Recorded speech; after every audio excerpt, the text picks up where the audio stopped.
누가복음 4장 14절부터 30절까지 한 목소리로 읽겠습니다. 시작. 예수께서 성령의 능력으로 갈릴리에 돌아가시니 그 소문이 사방에 퍼졌고 신이 그 요르단강에서 가르치심에 그 사람에게 칭송을 받으시더라. 예수께서 그 자라나신 곳 나사렛에 이르사 안식일을 하신 대로 그 땅에 들어가사 성령을 여부어보시되 선지자 이사야의 글을 그리거늘 새글에서 이렇게 기록한 대로 찾으시니 곧 주의 성령이 내게 임하셨으니 이는 가난한 자에게 복음을 전하게 하시려고 내게 기름을 부으시고 나를 보내사 포로된 자에게 자유를 눈먼 자에게 다시 보게 함을 전파하며 눌린 자를 자유롭게 하고 주의 은혜의 해를 전파하게 하려 하심이라 하였더라. 책을 덮어 그 맡은 자에게 주시고 앉으시니 회당에 있는 자들이 다 주목하였도다. 위에 예수께서 그들에게 말씀하시되 이들이 오늘 너희 귀에 응하였느니라 하시니 그들이 다 그를 전하고 그의 입으로 나오는 바 은혜로운 말을 놀랍게 여겨 이르되 이 사람이 요셉의 아들이 아니냐. 예수께서 그들에게 이르시되 너희가 반드시 의사야 너 자신을 고치라 하는 속담을 인용하여 내게 말하기를 우리가 들은 바 가버나움에 행한 일을 내 고향 여기서도 행하리라. 또 이르시되 내가 진실로 너희에게 이르노니 선지자가 고향에서 환영을 받는 자가 없느니라. 내가 참으로 너희에게 이르노니 엘리야가 시대에 하늘이 3년 6개월간 닫히시고 온 땅에 큰 공명이 들었을 때 이스라엘에 많은 가구가 있었을 때 엘리야가 그 한 사람에게 도움을 받지 않고 오직 수도방에 있는 사렙다의 가구에게 있었으며 또 선지자 엘리사 때에 이스라엘에 많은 나병 환자가 있었으되 그 중에 한 사람도 깨끗함을 얻지 못하고 오직 수리아 사람 나아만 뿐이었느니라. 회당에 있는 자들이 이것을 듣고 다 크게 화가 나서 일어나 동네 밖으로 쫓아내어 그 동네가 건설된 산 낭떠러지까지 끌고 가서 밀쳐 떨어뜨리고자 하되 예수께서 그들 가운데서 지나서 가시니라. 아멘. 오늘 본문이 좀 길죠. 길어도 이렇게 봐야 이제 본래에 전하고자 하는 말씀이 보이겠더라고요. 그래서 이제 잡았는데 실제로는 한 절반 정도 하고 다음 주에 더 해야 될 것 같아요. 한 가지 그 안내를 해드리면은 수요 모임을 다음 주부터는 낮반이 신설됐어요. 낮에 11시, 저녁에도 그대로 하고 낮에는 이제 11시 합니다. 그래서 낮에 이제 오고 싶은 분들이 좀 있었어요. 그래서 저녁에는 또 이제 직장 때문에 저녁밖에는 또 안 되시는 분들이 있고 그래서 나눠서 하는 겁니다. 그래서 오시면 이제 말씀 나누고 또 식사도 하고 이렇게 시간 지내면서 우리는 이제 시작하는 시간에 있는데 끝나는 시간이 없는 게 특색이에요. 충분히 나누고 이야기 나누고 그러고 가면 되죠. 자, 오늘 본문 말씀을 집중해서 보시겠습니다. 예수님의 그 이제 섬기심을 여기서 시작하는 거예요. 그래서 이제 제목을 섬김의 시작 이렇게 이제 잡았습니다.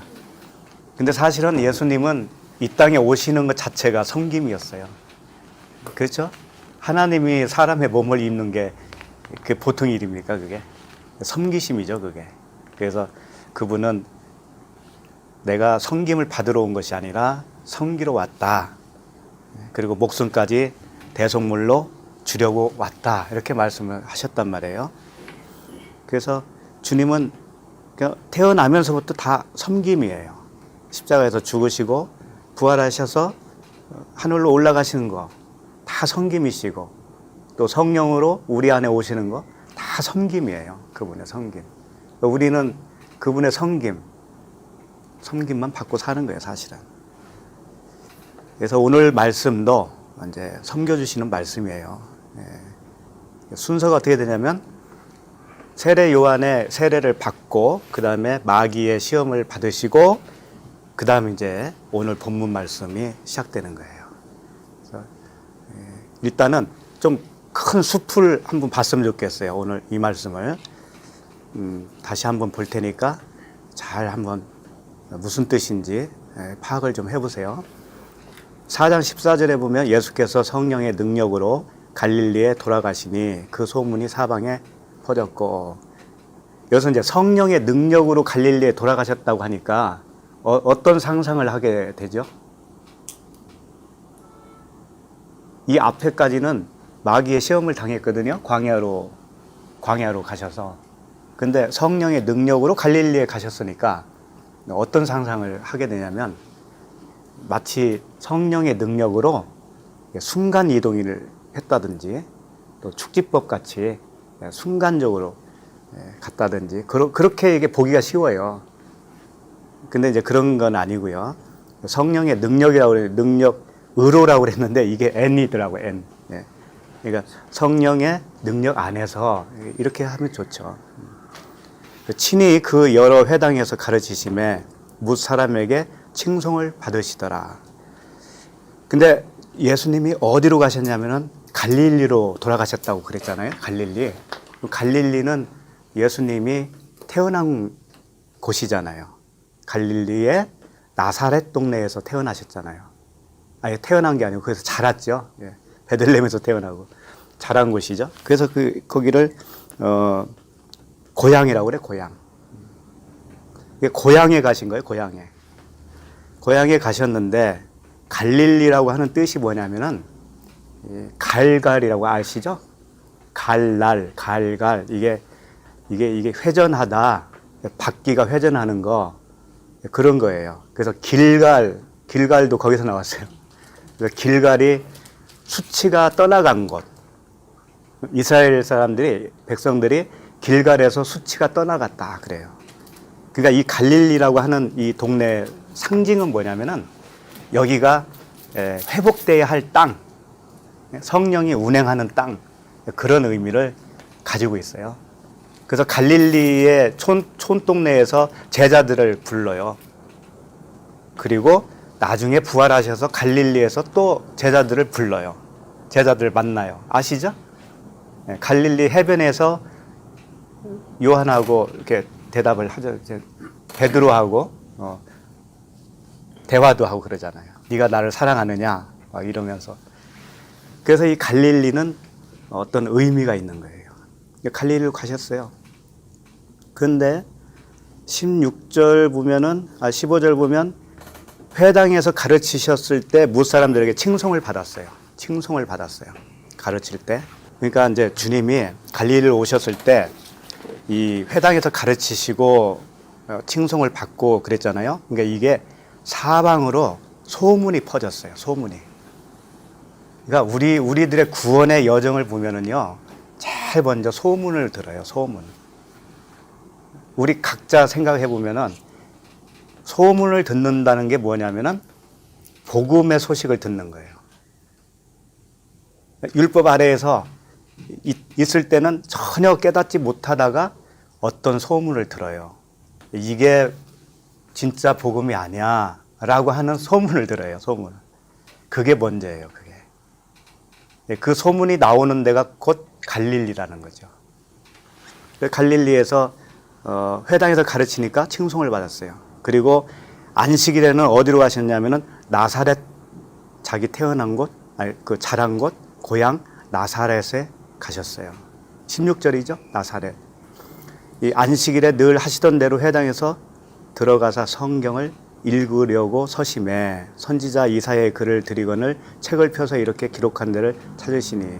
그러니까 나사렛 동네에 들어가셔서 회당에서 이제 말씀을 전하는 겁니다. 주님이. 근데 여기서 잘 보셔야 돼요. 뭐냐면은 나사렛에 있는 회당에 가서는 다른 행동을 하신다고요. 다른 행동. 15절까지는 회당에서 그냥 가르치셨다라고만 짧게 나오는데 이제 나사렛 안에 있는 그 회당에서는 성경을 이렇게 피워서 읽으셔요. 17절 보면 선지자 이사야의 글을 드리거늘 책을 펴서 이렇게 기록된 데를 찾으시니 하면서 쭉 말씀을 읽으셔요. 그 읽은 내용이 18절이잖아요. 18절 가난한 자에게 복음을 전하고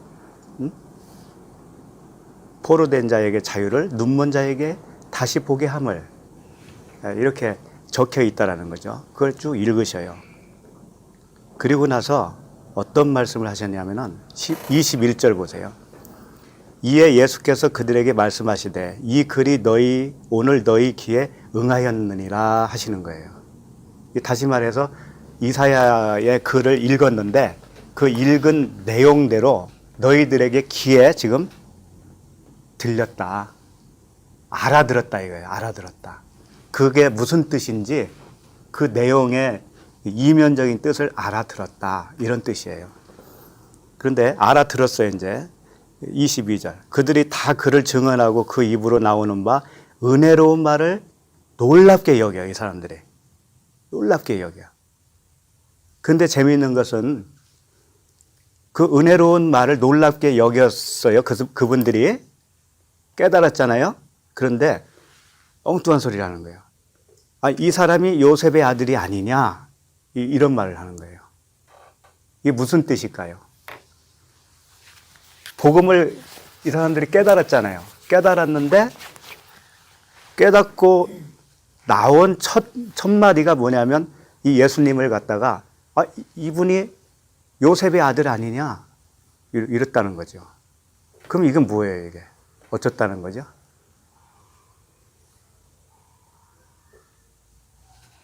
네. 의문이. 자, 그 다음에 요셉의 아들이 아니냐라고 하니까는 그 다음 절에서 예수님이 뭐라고 대답하시냐면은 그들에게 이르시되 너희가 반드시 의사야, 이게 이제 속담입니다. 의사야 너 자신을 고치라 하는 속담을 인용하여 내게 말하기를 우리가 들은 바 가버나움에서 행한 일을 내 고향에서도 행하라 하리라, 이런 말씀하셨어요. 이건 또 무슨 뜻일까요?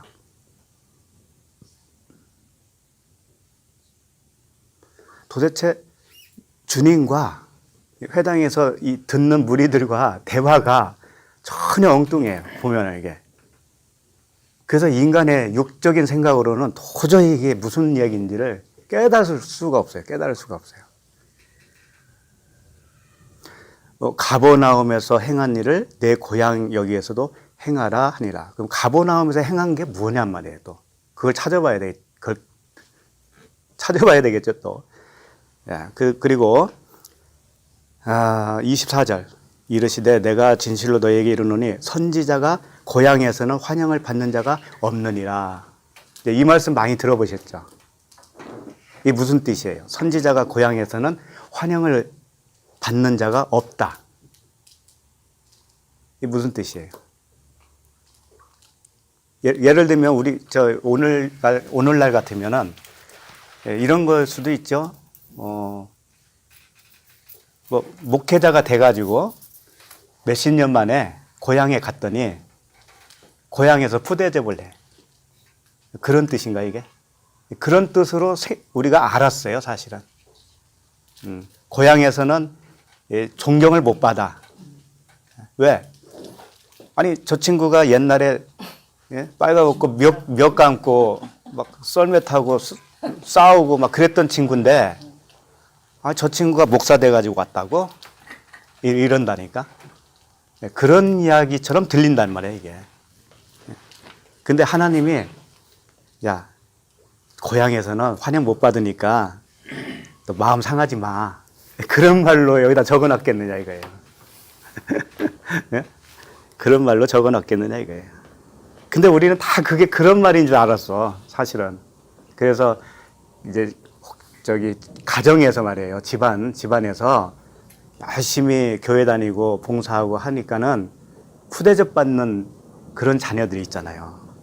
부모들한테 쟤는 교회에 미쳤다라든가. 그래서 이게 고향에서는 푸대접 받는 거다 이게. 그러면서 꾹꾹 참았잖아요. 근데 이 말씀을 그렇게 붙든다니까요. 이 말씀을. 그래서 우리가 그만큼 이 육신의 눈이 감겼다라는 거예요. 감겼다.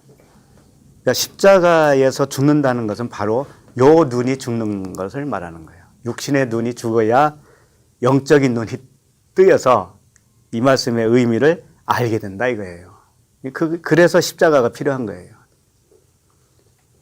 자, 그 다음에 25절 보면 내가 참으로 너희에게 이르노니 엘리야 시대에, 자, 이게 무슨 말이냐면은 고향에서 환영을 못 받는다는 이야기가 뭐냐? 예? 선지자가 고향에서 환영을 못 받는 자가 뭐냐라고 부연 설명을 하는 거예요. 그러면서 엘리야 이야기를 하고 엘리사 이야기를 하는 거예요. 25절 내가 참으로 너희에게 이르노니 엘리야 시대에 하늘이 3년 6개월간 닫히어 온 땅에 큰 흉년이 들었을 때에 이스라엘에 많은 과부가 있었으되, 3년 6개월 동안 큰 흉년이 들었을 때 이스라엘에 많은 과부가 생겼는데 엘리야가 그중 한 사람에게도 보내심을 받지 않고 오직 시돈 땅에 있는 사렙다의 한 과부에게 뿐이었으며, 그러니까 자기 고향이에요. 예루살렘. 예루살렘에 자기 고향에, 고향에서 선지자가 환영을 못 받는다는 것을 어떻게 지금 설명하고 있냐면, 엘리야가 자기 이스라엘 백성에게는 돌보지 않고 저 이방 여인 사렙다 과부에게만 찾아갔다. 복음을 그렇게 그 과부에게 들려줬다. 이런 얘기예요. 그랬고, 그 다음에 27절에 보면 선지자 엘리사 때에 이스라엘에 많은 나병 환자가 있었으되 그 중에 한 사람도 깨끗함을 얻지 못하고 오직 수리아 사람 나아만 뿐이었다. 이것도 이방인 나아만만 그 문둥병을 치료를 받았다. 근데 고향에 있는 이스라엘 사람들은 하나도 그걸 못 받았다. 그런 얘기예요, 이게. 지금 그렇게 표현을 하고 있는 겁니다. 그렇게 이야기를 하니까는 28절에 회당에 있는 자들이 이것을 듣고 다 크게 화가 났어요. 화가 나서 일어나 동네 밖으로 쫓아내어 그 동네가 건설된 산 낭떠러지까지 끌고 가서 밀쳐 떨어뜨리고자 하되, 예수님을 낭떠러지에서 이제 떨어뜨려서 죽이려고 한 거잖아요. 그렇게 했는데 예수님은 떨어졌어요, 안 떨어졌어요? 안 떨어지고 30절에 보면 예수께서 그들 가운데로 지나서 가시니라. 아주 이거 초자연적인 현상처럼 보이잖아요. 그들 가운데로 싹 이렇게 지나가는 거예요. 이게 무슨 소설 같지 않아요? 이거? 무슨 말인지도 모르겠고. 그러니까 여기서 핵심이 뭐냐면 엘리야와 엘리사의 관계를 핵심으로 보면 될 것 같고, 그 선지자가 고향에서 환영을 못 받는다는 뜻이 뭐냐, 요걸 알면 돼요. 그래서 이제 1절부터 다시 가야 됩니다. 이거 아시려면은 1절부터 다시 해야 돼. 그래서 이제 큰 숲은 봤으니까 이제 나무 이렇게 만져가면서 나무가 어떻게 생겼는가 이렇게 한번 봐야 돼요. 자, 지금까지 이 전체 내용에서 어떻게 감이 잡히나요? 지사님, 문지사님. 무슨 얘기 같아 이게?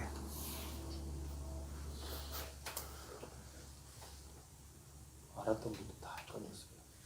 응? 알았었구나. 몰랐었을 것 같아요. 우리 형제님은 무슨 얘기 이게? 이건 문자대로 그냥. 문자대로는 네, 이해가 가죠. 스토리만 그냥. 스토리는 금방 이해가 가죠. 어쨌든. 그래서 일단은 이제 14절을 봅시다. 14절. 자, 우리 또 졸리면 안 되니까 한 절 같이 읽을까요? 시작. 예수께서 성령의 능력으로 갈릴리에 돌아가시니 그 소문이 사방에 퍼졌고, 아까 말씀드린 대로 성령의 능력이 아니고, 능력으로가 아니고 능력 안에서 능력을 입고 뭐 이렇게 되겠죠. 소문이 사방에 퍼졌다. 우리들에게, 나에게 있어서 이 복음의 소식이 전해진 겁니다. 전해졌어요. 그거 자체가 구원은 아니잖아요. 그렇죠? 15절 보시면 친히 그 여러 회당에서 가르치심에 뭇 사람에게 칭송을 받으시더라. 자, 여기서 가르친다는 말씀이 나와요. 주님이 최초로 이제 가르친다라고 하는 단어가 나옵니다. 그런데 이런 말씀을 주님이 하신 적이 있어요. 무슨 말씀이냐면은 고린도 후서를 봐야 되겠다. 고린도 후서 1장 13절부터 좀 몇 절을 봐야 될 것 같아요. 이걸 알기 위해서 가르친다고 하는 게 무언가. 고린도 후서 1장 13절을 한번 펴보실래요? 오직 너희가 읽고 아는 것 외에 우리가 다른 것을 쓰지 아니하노니 너희가 완전히 알기를 내가 바라는 것은. 바울이 뭐라고 하냐면은 고린도 교회 교인들에게 우리가 다른 것을 쓰지 않는다 이거예요. 전에 알려준 것을 다시 쓴다 그런 뜻이에요. 고린도 후서잖아요. 고린도 전서에 이미 써서 너희에게 알려준 것을 다시 써서 알려준다 이거예요. 그런데 그렇게 하는 이유는 뭐예요? 너희가 완전히 알기를 내가 바라는 것은, 완전히 알기를 바라는 거예요. 지금 여기서 무엇을 말하려고 하냐면 첫 번째와 두 번째가 있다라는 거죠. 무슨 뜻인지 감 잡히죠? 세례 요한의 물 세례와 그리스도의 불 세례가 있듯이 두 번이 있단 말이에요. 배우는 것도 두 번 있다 이거예요. 그 첫 번째가 뭐냐면 가르침을 받는 거예요. 가르침. 첫 번째가. 그러니까 우리가 복음에 눈을 뜨는 거 있잖아요. 그게 첫 번째 가르침이에요. 그걸 지금 말하고 있는 거거든요. 자, 1장 14절 계속 읽어요. 너희가 우리를 부분적으로 알았으나, 그러니까 첫 번째 알려줬을 때는 부분적으로 아는 거라는 거예요. 이게 우리 오늘 본문과 무슨 상관이 있냐면은 엘리야와 엘리사의 관계를 설명하기 위해서 그런 거예요. 엘리야는 첫 번째 가르침이라면 엘리사는 두 번째 가르침이란 말이죠. 그걸 지금 염두에 두고 들으시면 좋아요. 14절에 너희가 우리를 부분적으로 알았으나 우리 주 예수의 날에는, 있잖아, 우리 주 예수의 날, 이게 뭐예요? 우리 주 예수의 날에는 너희가 우리의 자랑이 되고 우리가 너희의 자랑이 되는 그것이라. 이게 마지막 엘리사의 사역에 우리가 그 가르침을 받게 되면 이렇게 된다는 거예요. 완전하게 된다는 거죠. 그걸 설명하고 있는 거예요. 15절 내가 이 확신을 가지고 너희로 두 번 은혜를 얻게 하기 위하여. 두 번 은혜가 나오죠. 두 번 은혜. 첫 번째 은혜는 율법 아래에서 깨어나는 거예요. 율법 아래에서 포로된 자가 율법 아래에서 풀려나는 걸 첫 번째 은혜예요. 두 번째 은혜는 이제 말씀으로 생명이 채워져 가는 거예요. 그게 성령 세례예요. 그게 성령 세례. 그러니까 두 번째는 항상 명하는 거예요. 말씀으로 하는 거예요. 첫 번째는 뭐냐면 바위를 쳐서 깨트리는 거잖아요. 십자가에 우리를 죽이는 거라고요. 죽이는 역할을 누가 했어요? 엘리야가 했다 이거예요. 엘리야가. 그래서 엘리야는 바알 선지자를 몇 명 죽였냐면은 몇 명 죽였죠? 450명인가? 또 아세라 선지자를 400명 죽이고 해서 850명의 선지자를 죽였어요. 엘리야가. 그러니까 엘리야는 죽이는 역할을 해. 좌우지간. 어디 가든지 죽여. 그게 율법의 기능이잖아요. 너 죄인 맞지? 이렇게 하는, 우리를 정죄시키는 역할. 그렇게 해서 네, 죄인 맞습니다. 이 항복을 받아내는 말씀이 엘리야적인 말씀이다 이거예요. 그게 첫 번째 은혜고 엘리사는 이제 살려주는 거예요. 살려서 장성한 분량이 이르게 해주는 역할을, 그게 그리스도의 역할이다. 성령의 역할이다. 두 번 은혜를 얻기 위하여 먼저 너희에게 이르렀다가 16절 너희를 지나 마게도냐로 갔다가 다시 마게도냐에서 너희에게 가서, 여기도 두 번 나오죠. 처음에 너희를 지나 그러잖아. 너희를 지나. 그 다음에 마게도냐로 갔다가 다시 마게도냐에서 너희에게로 가서, 그러니까 너희에게 두 번 간 거예요. 가서 너희의 도움으로 유대로 가기를 계획하였으니 이렇게 계획할 때에 어찌 경솔히 하였으리요. 혹 계획하기를 육체를 따라 계획하여 예예 하면서 아니라 아니라 하는 일이 내게 있겠느냐. 이건 뭐냐면은 이게 두 번 가는 게 인간의 계획으로 한 게 아니다라고 하는 거예요. 응? 인간의 계획으로 하면서 예예 아니다 아니다 했겠느냐. 그러니까 이것은 하나님이 정하신 것이다. 이 두 번은. 두 번은 첫째 물세례와 불세례는 하나님이 정하신 거야. 그걸 말씀하는 거죠. 18절 하나님은 미쁘시니라 우리가 너희에게 한 말은 예하고 아니라 함이 없노라. 자, 이게 무슨 말씀이냐면은 하나님은 미쁘시다. 믿음이시다 이거예요. 근데 너에게 한 말은 예만 된다 이거예요. 예만 된다. 이게 무슨 뜻이냐면은 첫 번째는 예, 아니다, 아니다가 되는 거예요. 왜 그러냐면 가르치는 건 뭐냐면 복음과 율법을 두 가지로 가르쳐야 되는 거예요. 우리에게 처음에는 그래요. 이건 겉이고 이건 아니야 라고 하는 것을 지속적으로 가르쳐 주는 거예요. 율법은 뭐고 복음은 뭐고 이걸 다 가르쳐 줘야 돼요. 처음에는 그래요. 그런데 나중에 두 번째 가르침 때는 뭐냐면 그때는 안에 있는 것만 가르친다 이거예요. 안에 있는 거. 복음만 가르치는데 그걸 다 알아듣는 거예요. 예 되는 거예요. 그때는 예. 그런데 이것은 예가 될 때는 내 안에서 되는 거예요. 내 안에서. 그러니까 가르침과 내가 뭘 말씀드리려고 하느냐면은 가르침과 전파가 있어요. 가르침과 전도가 있어요. 그러니까 주님이 항상 따라다니는 그 수식어가 있어요. 예수님이 가르치고 전파하셨다. 가르치고 전파하셨다. 이런 말씀을 자주 해요. 그러니까 가르침은 첫 번째 은혜, 전파는 두 번째 은혜예요. 근데 가르침은 밖에서 나에게 들려주는 가르침이고 전파는 뭐냐면은 내 안에서 솟아나는 그 새김, 가슴에 마음판에 새겨진 거. 그것은 예만 되는 거예요. 예만. 그냥 그건 그리스도만 있는 거예요. 이미 율법과 복음이 하나라는 것을 이미 알았기 때문에 하나니까 그것은 예만 되는 거예요. 그리스도만, 성령만 예 되는 거예요, 이게. 그런 얘기예요, 지금.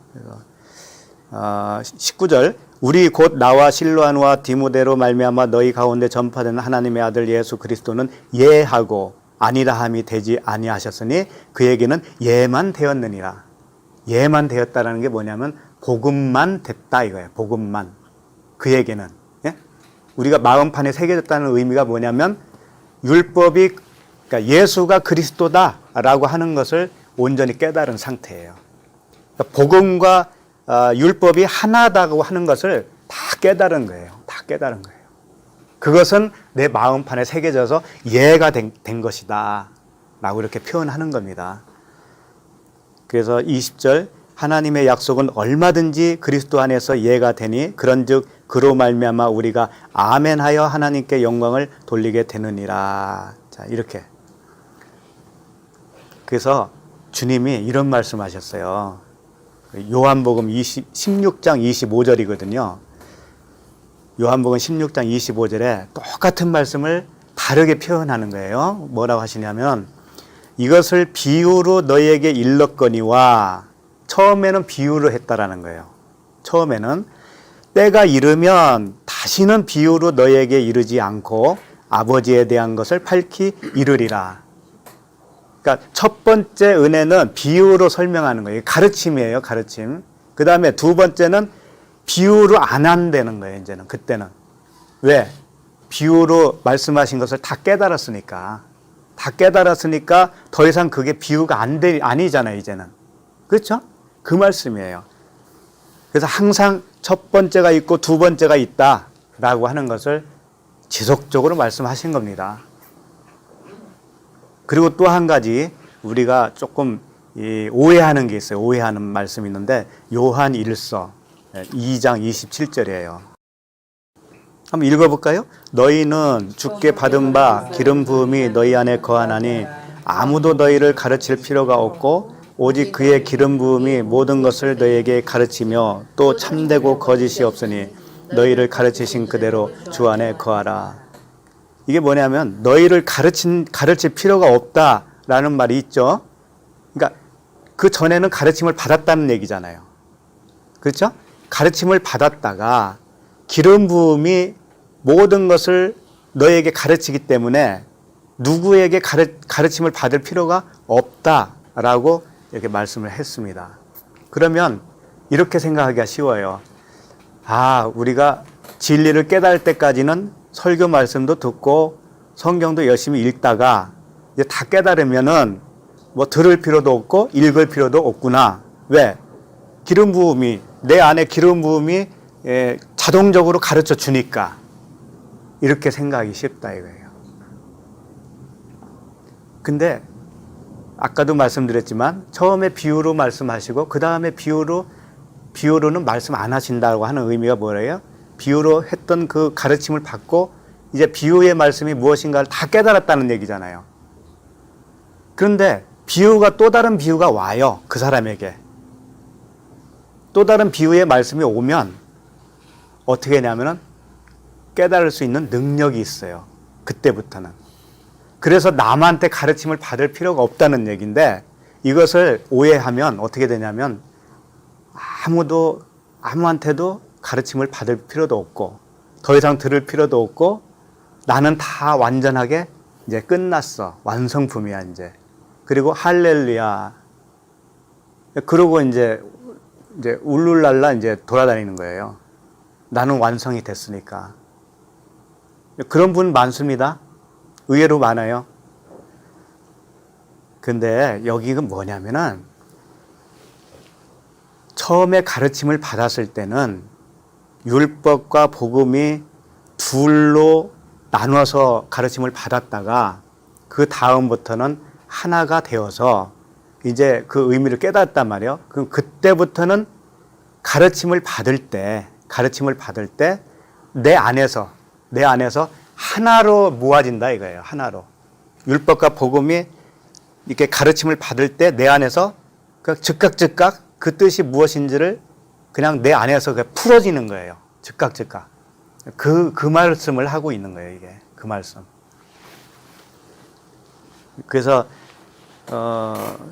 참 오해들을 합니다, 이걸. 더 가르침을 받을 필요가 없고, 너희를 가르치는 자는 너희 안에 있는 기름 부음이 할 거니까, 그냥 너 혼자 살아. 이렇게 생각하는 사람들이 의외로 많다 이거죠. 근데 그렇게 계속 오래 가잖아요. 오래 지속되면은요, 그 사람 이상한 사람 돼요. 결국은. 이상한 사람 됩니다. 그런 사람 내가 봤어요. 그래서 말씀은 항상, 혼자 묵상을 하더라도 말씀을 하고 또 말씀 전하는 사람의 말씀을 계속 지속적으로 들어야 되는 거예요. 그래야. 들을 때 과거처럼 이게 무슨 뜻이지 하면서 잘 모르는 상태가 아니라 내 안에서 즉각 풀어지는 것을 경험하는 거예요. 그러면서 기쁨이 넘치는 거예요. 그러라고 성경 말씀을 주신 거잖아요. 자, 이제 좀 길어졌는데 16절로 가겠습니다. 누가복음 4장 16절. 예수께서 그 자라나신 곳 나사렛에 이르사 안식일에 늘 하시던 대로 회당에 들어가사 성경을 읽으려고 서심해. 자, 여기서 이제 나사렛이라고 하는 동네에 갔습니다. 그 회당에서 성경을 읽으려고 서셨다라고 되어 있어요. 서셨다고 그랬는데 또 몇 절 내려가면은 앉으셨다라는 말이 나옵니다. 몇 절이죠? 20절. 20절 보면 책을 덮어 그 맡은 자에게 주시고 앉으시니 그러죠. 책 펴실 때는 서셨다라는 것이고 책을 덮었을 때는 앉으셨다라는 거예요. 그러면 이게 무슨 차이가 있겠어요? 그래서 주님이 하는 이 행동 하나하나 있잖아요. 이 하나하나가 진리를 말씀하고 있어요. 그분이 일어선 것도 진리고 앉은 것도 진리예요. 그리고 책 펴시는 것도 진리고 덮는 것도 진리예요. 거기에 다 주님이 하시고 싶은 말씀이 거기에 다 들어있어요. 그래서 이걸 그냥 지나가면 안 돼요, 우리가. 자, 성경을 읽으려고 서셨다라는 건 뭐냐면은 서셨다라고 하면 항상 수종든다라고 생각하시면 돼요. 섬기는 자. 섬기는 자가 앉아서 섬기지는 않잖아요. 그렇죠? 서셨을 때는 섬기는 거예요. 그래서 이제 그런 그 섬긴다는 말, 수종든다는 말씀들이 참 많이 나오는데 대표적으로 이 누가복음 지금 4장이니까 39절을 보시면 예수께서 가까이 서서 열병을 꾸짖으신데 병이 떠나고 여자가 곧 일어나 그들에게 수종드니라. 이 수종들 때 뭐라 그래요? 곧 일어나 그러잖아요. 일어나. 네, 일어나서 수종을 드는 거예요. 그러니까 예수님이 서셨다고 하는 것은 수종드는 건데 섬기는 겁니다. 섬기는 모습이에요. 자, 책을 펴서 서셨어요. 17절.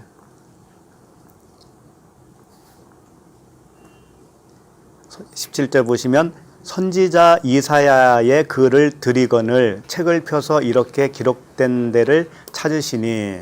자, 선지자 이사야의 글을 드렸어요. 누군가가 드렸다라는 거죠. 예수님에게. 그런데 여기서 누가 드렸다는 말은 여기는 생략되어 있지만은 20절 보시면 책을 덮어 그 맡은 자에게 주시고 그랬죠. 책 맡은 자가 있다라는 거예요. 예수님 옆에. 그러니까 그 맡은 자가 예수님에게 이 책을 드렸어요. 드릴 때도 그 맡은 자가 드린 거예요. 맡은 자가 드렸어요. 그 책을 받아 들고 어디를 폈느냐? 기록된 데를 이사야의 글을 폈다. 이사야에 폈다.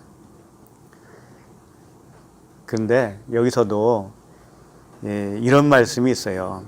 이 폈다라는 의미를 우리가 일단은 생각을 해보세요. 책을 피고 읽었어요. 근데 그게 섬겼다라는 의미라고 그랬잖아요. 예? 책을 펴서 읽었어. 그건 뭐냐면은 모세에게 시내산에서 하나님이 율법을 주시고 백성들에게 읽는 거예요. 읽는 모습과 흡사한 거라고요. 그러니까 뭐예요? 율법의 말씀을 반포한 거예요. 백성들에게 반포했어요. 그거 듣는 사람들은 어떻게 되느냐? 그 율법에 갇히는 거예요. 그 순간부터. 응? 그러니까 지금 갈릴리에 오셔가지고 나사렛 동네에 와서 누구를 구원하려고 하냐면은 나사렛 동네에 있는 그 고향 친구들, 고향에 살고 있는 사람들을 구원할 목적이잖아요. 그런데 그들에게 무엇을 먼저 해야 되느냐 하면은 율법에 갇혀야 된다고, 그 사람들이. 그러니까 그 일을 어떻게 표현한 거냐면 책을 펴서 읽은 거예요. 읽은 거. 그러면 읽으면 그들이 그걸 문자적으로 들을 거 아니에요, 처음에. 그러면 그게 율법에 갇힌 거예요. 갇혀놓고 거기서 풀어주는 거예요. 그 풀어주는 말씀들이 이 뒤에 나오는 거란 말이에요. 그러니까 이게 출애굽 여정과 굉장히 흡사한 겁니다, 이게. 출애굽 여정과 비슷해요. 그래서 17절 선지자 이사야의 글을 드리거늘 책을 펴서 이렇게 기록한 데를 찾으시니 이것은 모세가 율법을 반포한 것과 같은 거예요. 그래서 갈라디아서 3장 19절에서는 이것을 어떻게 말씀을 했냐면 그런즉 율법은 무엇이냐 범법함으로 더하여진 것이라. 범법함으로 더하여진 것이라. 천사들을 통하여 한 중보자의 손으로 베푸신 것인데 약속하신 자손이 오시기까지 있을 것이라. 이게 무슨 뜻이냐면은 모세를 통해서 율법을 주셨는데 예수 그리스도가 올 때까지는 이 율법에 갇히게 될 거야, 그런 뜻이에요. 그럼 우리들도 그 율법에 예외 없이 갇힙니다. 처음에는 갇히는데 그럼 그리스도가 내 안에 올 때까지 갇힌다는 얘기죠. 그래서 그걸 믿음의 계시가 올 때까지, 믿음의 계시될 믿음이 올 때까지 너희들이 율법 아래 갇혀 있는 거야. 그렇게 말씀하시는 거예요. 지금 그것을 이 순간에 하신 거예요. 하신 겁니다. 그 다음에 이제 18절을 보세요. 18절. 이사야의 글을 이제 내용을 읽으신 거예요. 뭐라고 읽으셨냐면 주의 성령이 내게 임하셨으니 이는 가난한 자에게 복음을 전하게 하시려고 내게 기름을 부으시고 나를 보내사 포로된 자에게 자유를 눈먼 자에게 다시 보게 함을 전파하며 눌린 자를 자유롭게 하고. 주의 성령이 내게 임하셨다라는 것이 예수님이시잖아요. 예수 그리스도. 근데 그분이 가난한 자에게 복음을 전한다는 거예요. 그러면 이 말씀을 읽은 이 백성들은 어떤 가난한 자에게 복음을 준다고 생각을 했겠어요? 가난한 자가 누구라고 생각했겠어요? 진짜 가난한 자잖아요. 진짜 가난한 자, 못 사는 자. 그렇게 생각했을 거란 말이에요. 그리고 못 보는 자, 포로된 자, 못 보는 자, 뭐 이런 사람들도 그냥 물리적이고 정말 맹인들, 가난한 자, 또 포로돼서 종된 자들, 이런 자들을 풀어주는 사람이 누구냐? 메시아다 이렇게 생각할 거 아니에요. 그렇죠? 이렇게 율법으로 다 가둬놓는다 이거예요. 그런데 이 이면적인 내용은 우리가 이미 알고 있어요. 우리는 그게 그런 뜻이 아니다라는 거 이미 알고 있죠. 가난한 자도 그런 가난한 자가 아니고 뭐예요? 푸토코스의 그 가난함이잖아요. 절대적인 가난함. 그 말씀이 없어서 가난해진 거. 그 생명만을 원하고 있는 그 상태. 그런 사람들이 가난한 자란 말이에요. 그 가난한 자에게 복음을 전하게 하는 것이고, 또 포로된 자에게 자유를 준다고 했을 때는 이 포로가 뭐예요? 율법 아래 갇힌 자들이잖아요. 그렇게 우리는 생각을 하지만, 우리는 열려서 이미 알고 있지만 그들은 그렇게 알지를 못했단 말이에요. 처음에는. 그리고 눈먼 자에게 다시 보게 한다고 하는 것도 뭐예요? 영적인 눈을 뜨게 해주시겠다. 그런 말씀이 아닙니까? 그래서 이것도 그 육신의 세 가지 구조가 여기 딱 나오는 거예요. 복음, 가난한 자가 뭐냐? 포로된 자, 첫 번째, 포로된 자. 이게 뭐예요? 육신의 정욕이에요. 그 다음에 눈먼 자 뭐예요? 안목의 정욕이죠. 그 다음에 뭐예요? 다시 보게 함을, 그 다음에 눌린 자 나오잖아요. 눌린 자. 이 눌린 자가 이생의 자랑으로 있는 사람이에요. 그렇게 누가 그렇게 하신다? 성령이. 성령이 임하시면 그렇게 하신다. 성령의 세 가지 그 책망을 여기서 또 똑같이 말씀을 하신 거예요. 그런데 이들이 그걸 알아먹어요? 못 알아먹어요? 못 알아먹죠. 처음에는 못 알아먹어요. 그래서 19절 주의 은혜의 해를 전파하게 하려 하심이라 하였더라. 자, 이렇게 해서 이 율법을 반포한 거예요. 일단은 주님이 모세가 이스라엘 백성들에게 그 율법을 반포한 것 같이 똑같이 지금 예수님이 그걸 하셨어요. 하시고 4장 20절 보세요. 누가복음 4장 20절. 책을 덮어 그러죠. 이제 책을 덮는 거예요. 이제 책을 덮었다는 게 뭘까요? 책을 덮어 그 맡은 자에게 주시고 앉으시니 이렇게 되어 있습니다.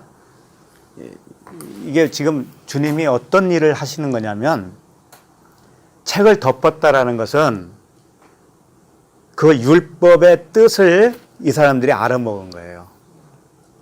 그러면 그 율법 문자가 더 이상 필요해요? 필요 없어요?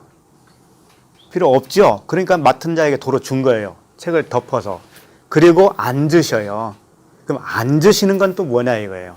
아까는 서서 성경책을 읽었죠? 근데 지금 앉으셔요. 책을 다 읽고 나서 덮고 맡은 자에게 주고 이제 그분이 앉으셔요. 앉으신다는 건 뭐냐면 심판입니다. 심판. 네. 심판은 그건 뭐냐? 깨달은 것이 심판이에요. 깨달으면 심판이에요. 율법에 있는 그 내용이 복음이다라고 하는 것을 깨닫는 순간 내가 심판받은 거예요. 그리고 율법도 심판받은 거예요. 그런 거 아니에요? 이제 율법의 내용이 이렇게 건너왔으니까 율법이 심판받은 거잖아요. 그래서 율법과 복음이 하나가 되어버렸어요. 율법의 완성이 됐다 이거예요. 율법의 완성. 네? 그 심판을 주님이 마태복음에서는 산상수훈을 들어서 하신 거예요. 산상수훈에 산에 오르사 앉으셨다고 되어 있어요. 거기도 앉으셨다. 앉으셔서 심판의 말씀을, 그러니까 눈을 열어주는 말씀을 주는 것이 뭐냐면 엘리야가 하는 일이에요. 엘리야가. 첫 번째 은혜. 그 율법이 그리스도라고 하는 것을 가르쳐 주는 말씀. 그래서 그 말씀 듣고 깨달아지면 내가 죽은 거라고요. 내 생각이 죽은 거예요, 그게. 그리고 율법도 죽은 거예요. 완성된 거예요. 율법도 완성. 한 가지 예로 이게 잘 이해가 안 가시는 것 같은데 한 가지 예를 들을게요. 율법의 대명사 10계명 있죠. 네?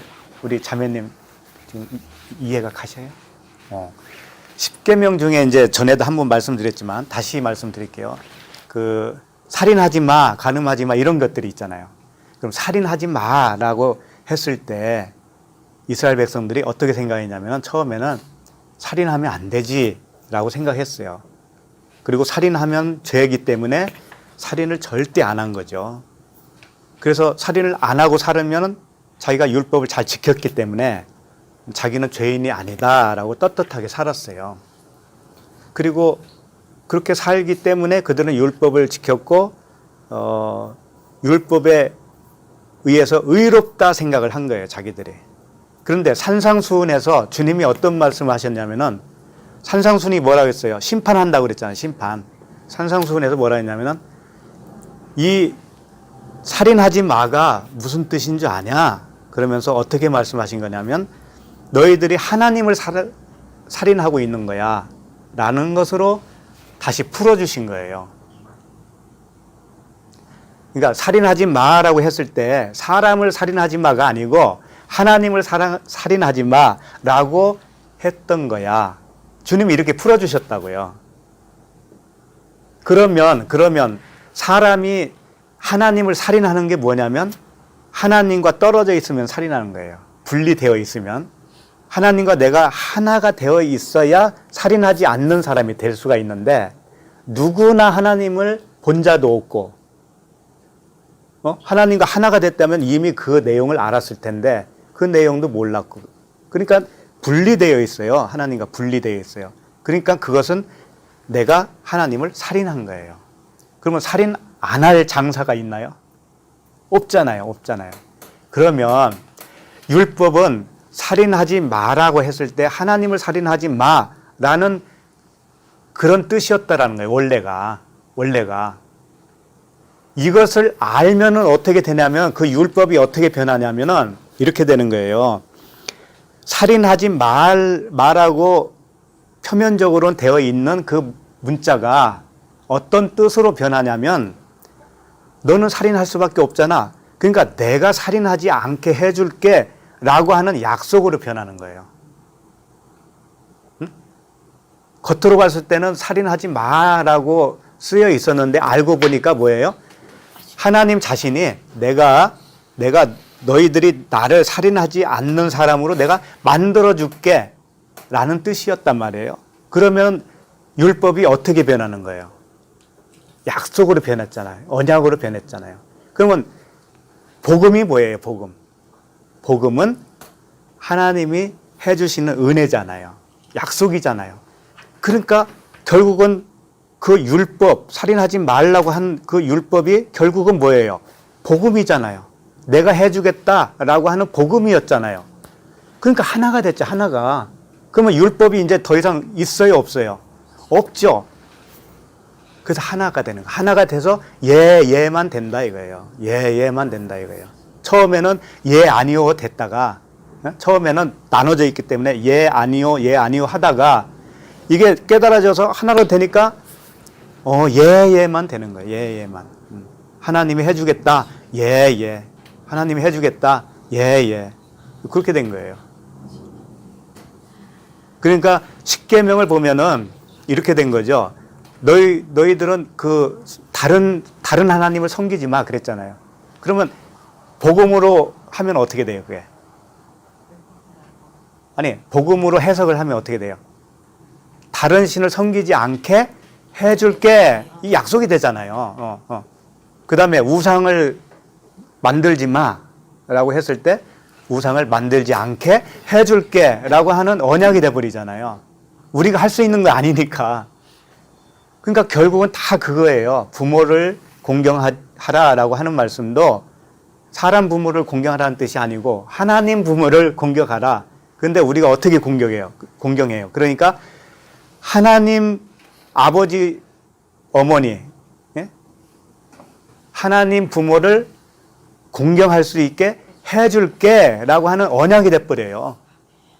그래서 율법과 복음이 하나라는 거예요. 그래서 율법이 나쁘다라고 생각하시면 안 되는 거예요. 율법이 복음이에요. 그냥 깨달은 자에게는.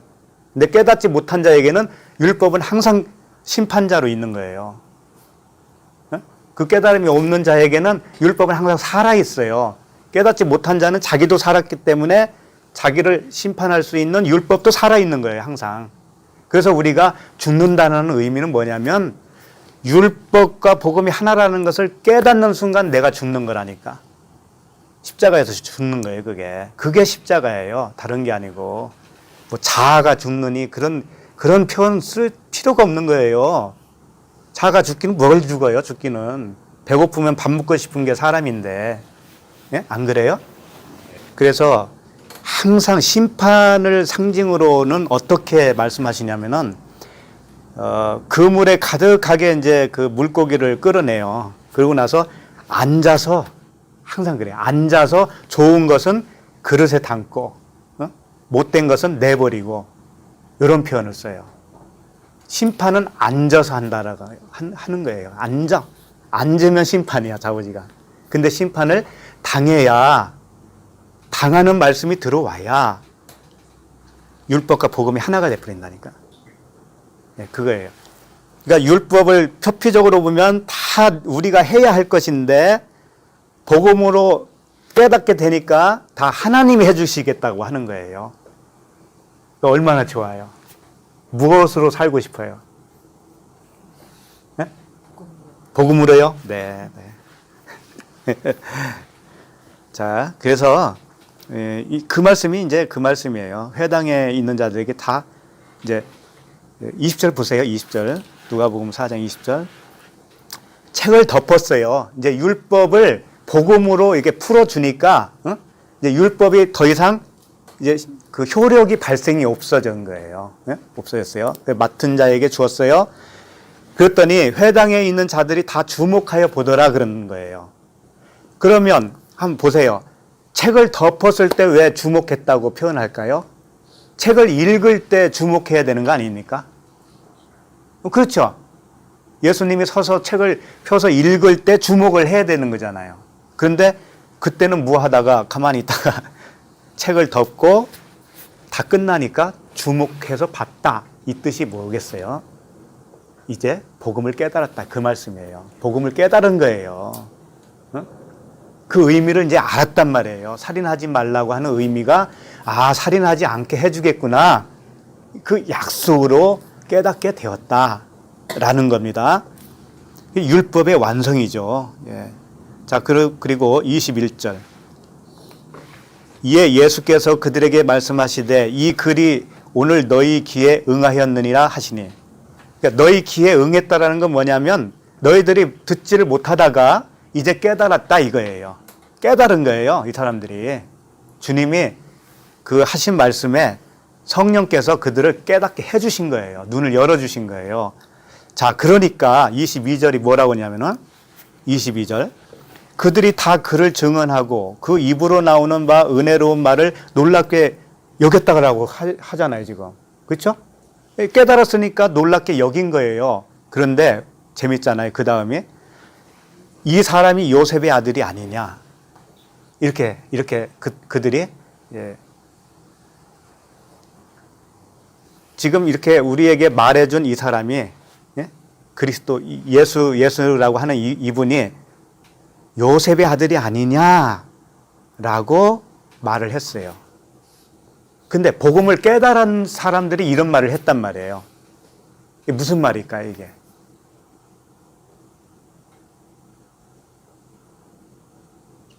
이런 뜻이에요. 안 믿어도 상관없어요. 이런 뜻이에요. 뭐냐면은 예수님은 어떻게 오신 거예요? 섬기러 오셨죠?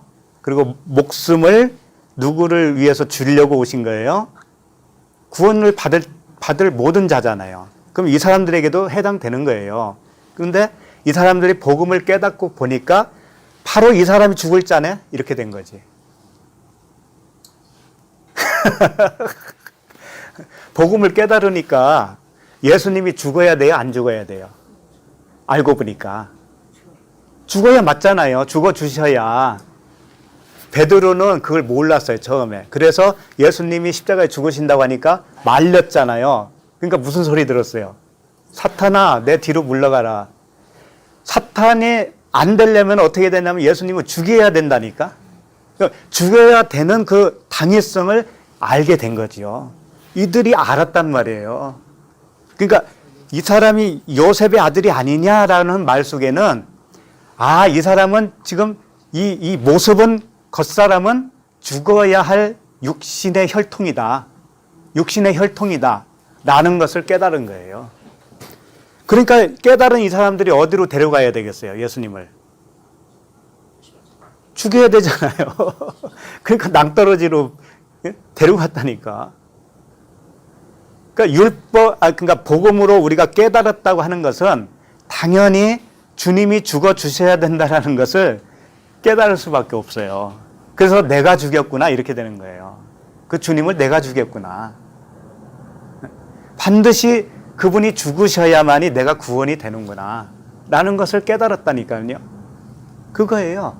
근데 우리는 이것을 잘못 이해하면은 얘네들이 깨달았다고 하는 애들이 아니구나. 갑자기 뭐 예수 그리스도를 요셉의 아들이 아니냐라고 말하는 거 보니까 얘네들이 바로 또 육적으로 돌아섰네 이렇게 생각한다니까. 그게 아니란 말이에요.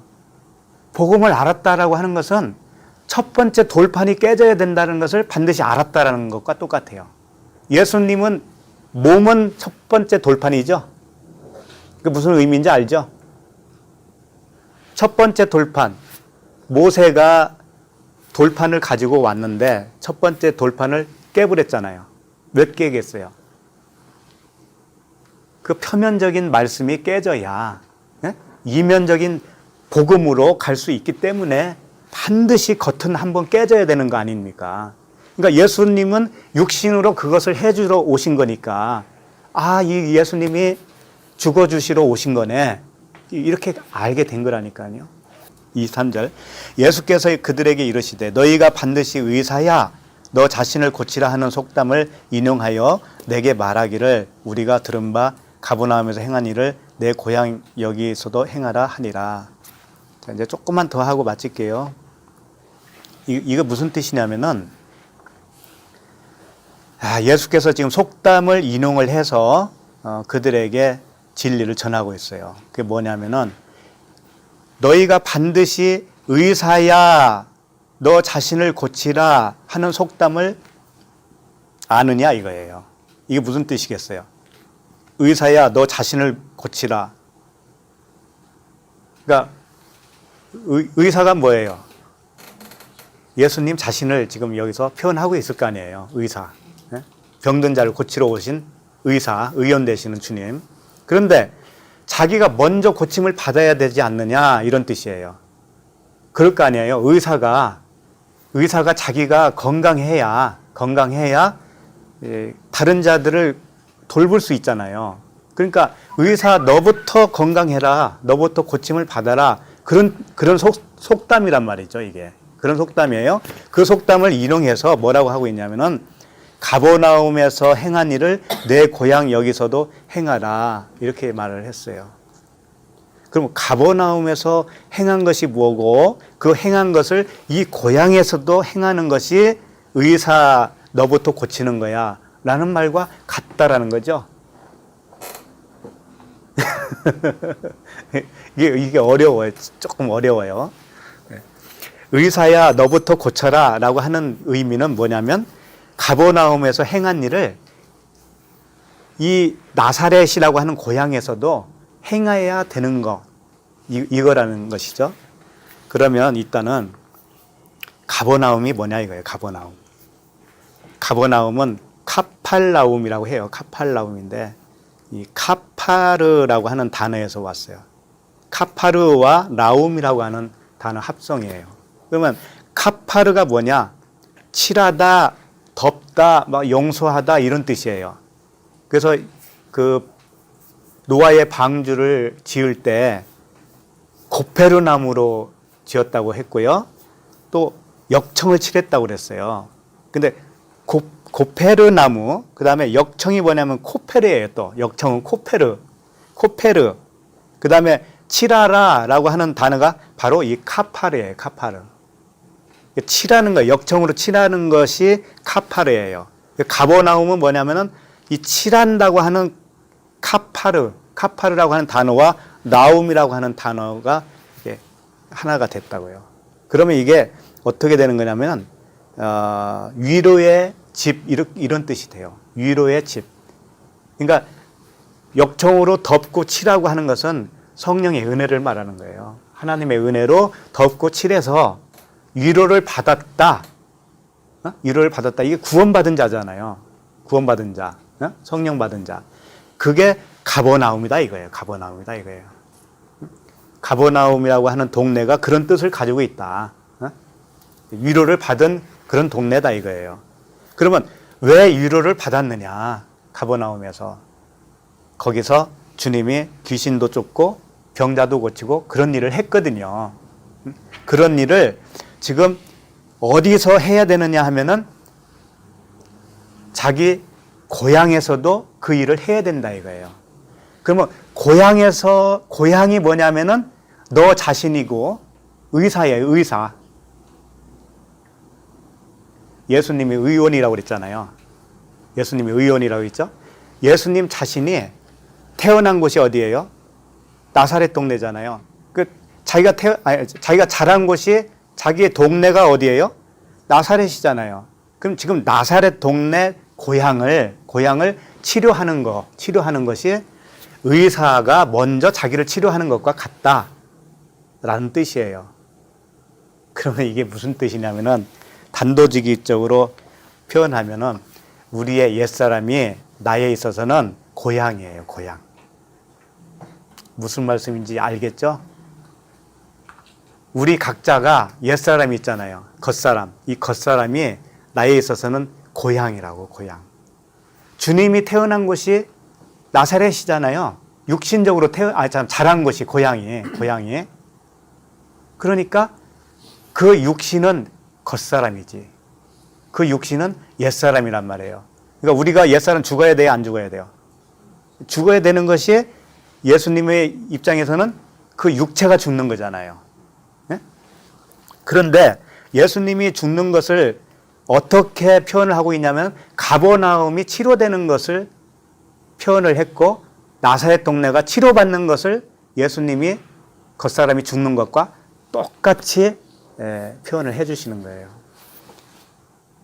자, 다시 말해서 각자를 생각해 보세요. 나의 옛사람이 있고 겉사람이 있죠? 옛사람이 있죠? 옛사람이 처리되려면은 내 안에 누가 죽어야 돼요? 같이. 예? 예수가 죽어야 되잖아요. 예수는 율법 아래로 오신 분이잖아요. 율법. 그러니까 내가 죽는다는 것은 그 율법이 죽는 거죠. 그러면 육체 예수가 죽는 것과 똑같잖아요. 그게 고향을 치료하는 거다 이거예요. 근데 선지자들은 고향에서 환영을 못 받는다는 말이 무슨 뜻일까요? 이제 거의 다 왔잖아요. 이제 그 뜻이. 고향이 뭐라고 그랬어요? 나의 겉사람. 응? 겉사람. 그러면 선지자는 뭐냐면 복음이에요. 복음. 복음이 들어오면 내가 죽잖아요. 근데 환영을 못 받는 거야. 처음에 못 받아요. 환영을. 그러니까 그것을 엘리야를 통해서 어떻게 설명했냐면 엘리야가 그 자기 백성들 고향 이스라엘 민족을 고치려고 했는데 그 사람들이 거부를 하는 거예요. 선지자를 거부를 하는 거야. 네? 겉사람 죽기 싫다 이거예요. 그러니까 어디로 갔냐면은 사렙다 과부가 있는 이방인으로 간 거예요. 그 의미가 뭐냐면은 너희들이 과부가 이스라엘 백성들이 과부가 됐는데 이방인 과부가 되어야 치료받을 수 있다. 그런 뜻이에요. 이방인의 과부까지 되어야 치료받을 수 있다. 그런 뜻을 내포하고 있어요. 그러면 내가 겉사람이 이방인이 된다라는 것은 뭐냐면 이런 거예요.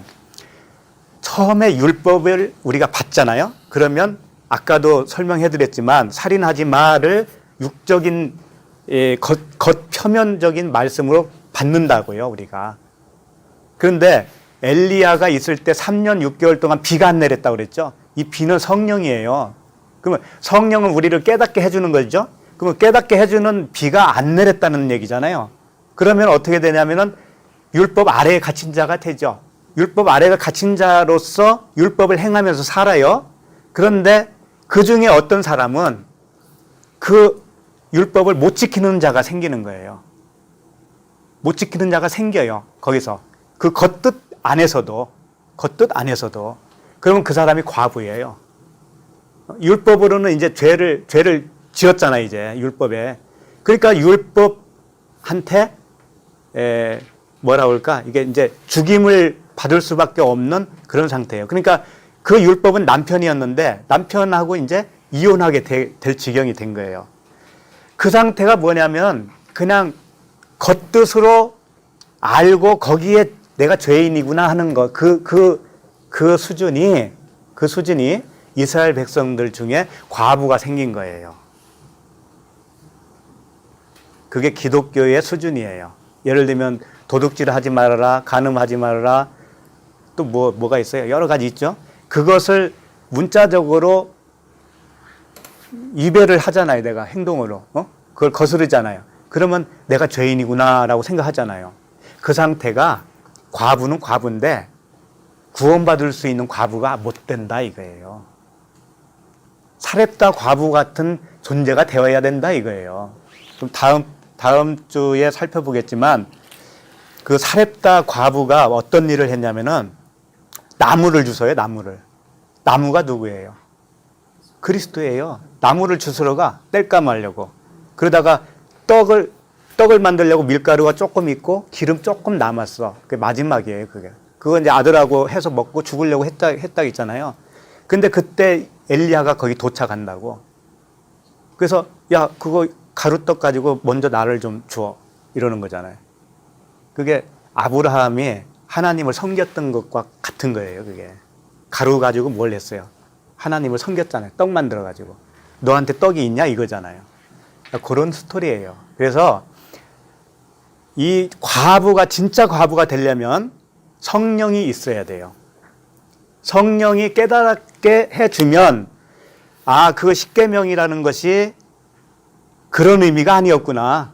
하나님을 살인하지 말라는 뜻이었구나. 하나님을 간음하지 말라는 뜻이었구나. 그것을 우리가 할 게 아니고 하나님이 살인을 하지 않는 존재로 우리를 만들어주겠다고 하는 약속이었구나. 여기까지 깨달으면 그게 이제 참 과부가 되는 거예요. 사렙다 과부가 되는 거예요. 그러면 엘리야라는 사람이 거기서 과부를 심판하는 거예요. 심판의 도구로 그 아들이 죽어요. 그 아들이 죽는다고. 죽으니까 그 과부가 뭐라 하냐면 왜 내 죄가 생각나게 합니까? 이런다고. 거기에 맞지도 않는 말들이잖아요. 왜 내 죄가 생각나게 합니까? 그런다니까. 뭐예요? 죄가 생각났다는 거면 죄를 깨달았다는 얘기잖아요. 진짜 죄를 깨달았다. 그게 엘리야가 하는 일이다. 그럼 예수님이 지금 그 가버나움 그 자기 나사렛 동네 그 옛날 자기 고향에 와서 제일 먼저 하는 게 뭐냐면은 아까 책을 펴서 줬잖아요. 책을 읽어줬잖아요. 근데 책을 딱 덮으니까 그들이 주목을 했단 말이에요. 깨달았다는 얘기예요. 깨닫게 된 거예요. 그래서 그들은 그 깨달은 것 가지고 주님을 죽이는 거예요. 절벽으로 데려가서 죽이려고 하는 거죠. 그런데 주님은 그들 가운데로 지나가 버려요. 그 의미가 뭔지 알아요? 그들의 마음을 쪼갠 거예요. 회개했다 그런 뜻이에요. 회개했다. 그들이 회개했다. 이게 물세례란 말이에요. 이게 물세례. 응? 회개의 세례라고 그러잖아요. 요게 물세례입니다. 요 정도 돼야 물세례예요. 그러니까 율법의 그 본 의미를 깨닫지 못하면 물세례도 못 받은 거예요. 예? 그러니까 애굽에 그냥 있는 거예요. 그 상태가. 반드시 물과 성령으로 거듭나야 된다고 하는 의미가 뭐냐? 그렇게 엘리야가 심판을 한번 당하고 그 다음에 엘리사를 통해서 살아나는 거예요. 엘리사는 뭘 했냐면요, 나아만을 고쳤다고 그랬잖아요. 나아만이 문둥병자라고 그랬잖아요. 그러니까 두 번째는 심판이 아니고 고쳐주는 거다. 불세례는 심판이 아니고 살려주는 거예요. 우리를 성장시켜주고 점점 더 그 깊이를 깨닫게 해주는 역할을 하는 거예요. 그것은 우리가 살아있는 동안에 계속해서 일어나는 일이에요. 그것은 하루 이틀 하고 멈추는 게 아니고, 그래서 우리가 평생에 듣던 말씀 또 듣는 겁니다. 그래서 이제 여기까지 하고 좀 남은 부분들은 다음 주에 하기로 하겠습니다. 기도하겠습니다. 하나님 아버지, 은혜를 감사합니다.